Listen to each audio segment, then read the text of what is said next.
Hello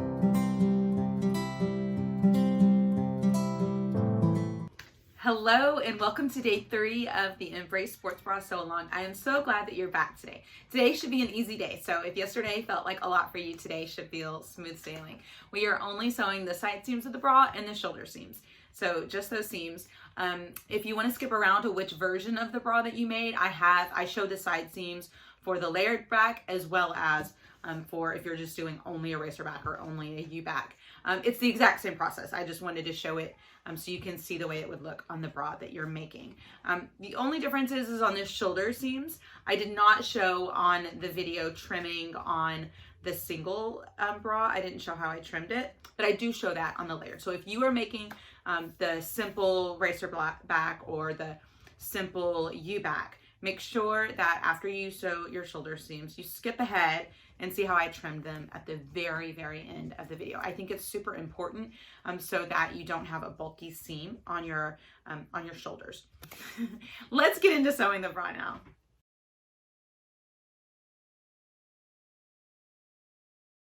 So you should have a front and a back. And this is for if you're not doing a layered option. It doesn't matter if your front is color blocked or not. But if you are doing one that's not layered, you should have these two pieces. And now we are going to put them right sides together. So you're going to put the main fabric facing, the main fabric of the back facing the main fabric of the front.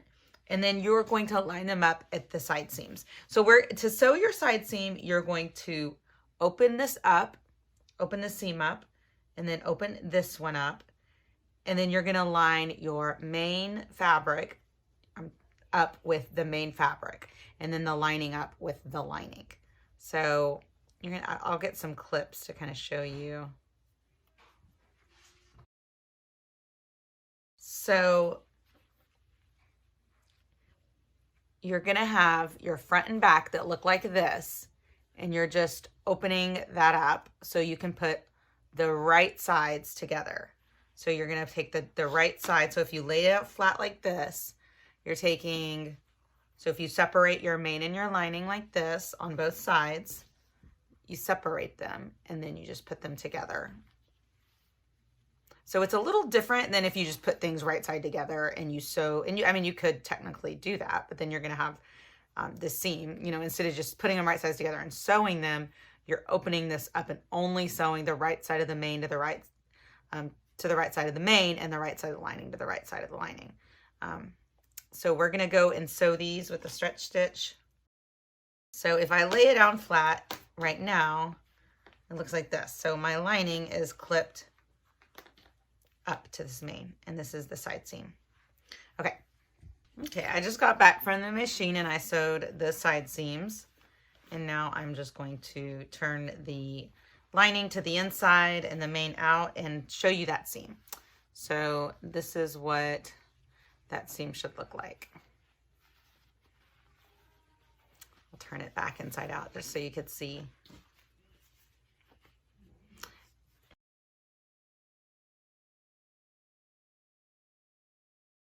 So now we are ready to sew our side seams. So whatever back you have, this is the layered back. The way to do the layered back, you are going to put them right sides together like this. So your main side facing the main side of this. And then you're going to, this is my lining, it's just white. You're gonna open up your lining like this, pull it away to where you're exposing that arm size seam allowance. And then you're gonna do the same thing on the other side. You're going to pull the lining away like this. And now we're going to sew this side seam. Because you're treating this as just one piece where you had basted it yesterday at the end. Okay, the same thing on the other side. We're gonna open up the lining away from the main fabric on the front and then on the back. And then just put those side seams facing each other. So the side seam of the main fabric on the back is facing the side seam of the main fabric on the front. And your lining is facing your lining. And you can nest these seams where one is pointing one way and the other way, but I mean, either way, it is going to be kind of a bulkier seam at the very top. The most important thing is that they're even. So whenever you turn it right side out, that your lining isn't showing. Okay, so now we're just gonna go and sew this with a stretch stitch. You can use your serger or you can use a stretch stitch on your sewing machine, and then we are going to sew these side seams. This is what your bra looks like. It looks like a pile of cut up fabric, but it's starting to form a bra. So you just take these side seams you just sewed and face everything to the right like this, and then you have your back, and then you have, oh, no, I was wrong. That was my lining.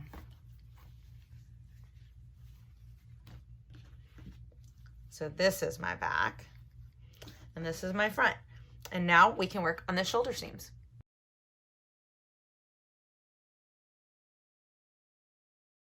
At this point, you should have your side seams done, your front and back are done, and we are doing our shoulder seams.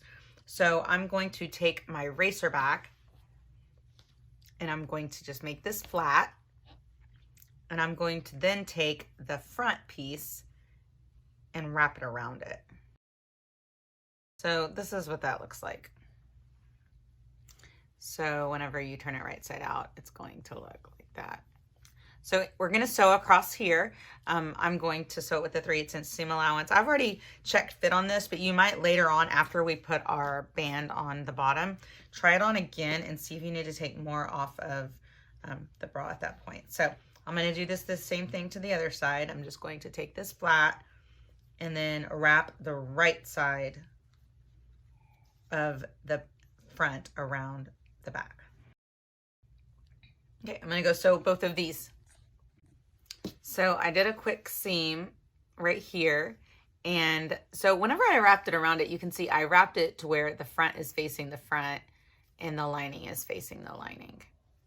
Okay, so now I'm going to trim this seam a little bit. I don't want like a big long serger tail up in there. Okay, and so now you can just pull it to where it looks like this. And I'll do the other side. So it looks like this. So the main part of my bra is finished. All I have to do now is put on a band on the bottom, and I need to do a binding around the neckline.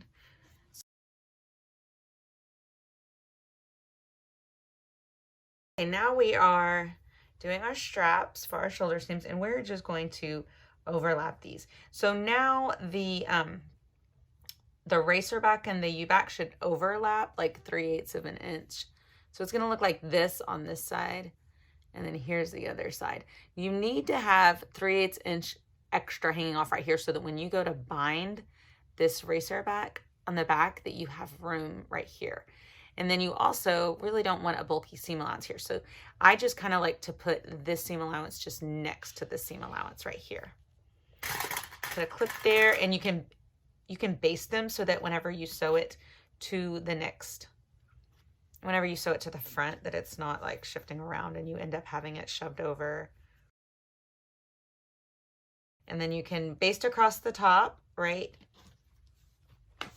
Just right across, just to hold them together. Okay, so I did that one within the seam allowance, just something really quick to hold that together where I wanted it. And now you are going to take your front straps and you're going to wrap them around. So whatever is your main needs to be facing your main, and your lining needs to be facing your lining. The right sides together. So just open this up. So right now the lining is on top of this. So I'm just putting that down and then wrapping this around. I love this method of doing the straps because it easily allows you to just open it back up and adjust, try on, open it up, adjust, try on. It's the easiest way to shorten straps. It's much easier than the other sports bra. So, okay, so now we're just gonna sew across this. So you can see it is just sandwiched in there. So you want it to be just shove it in there as far as you can over to the edge. You don't want a lot of space. And then whenever I sew this seam, you can use your serger. I like to use just my sewing machine with a stretch stitch because then I can sew across here and sew a little ways down.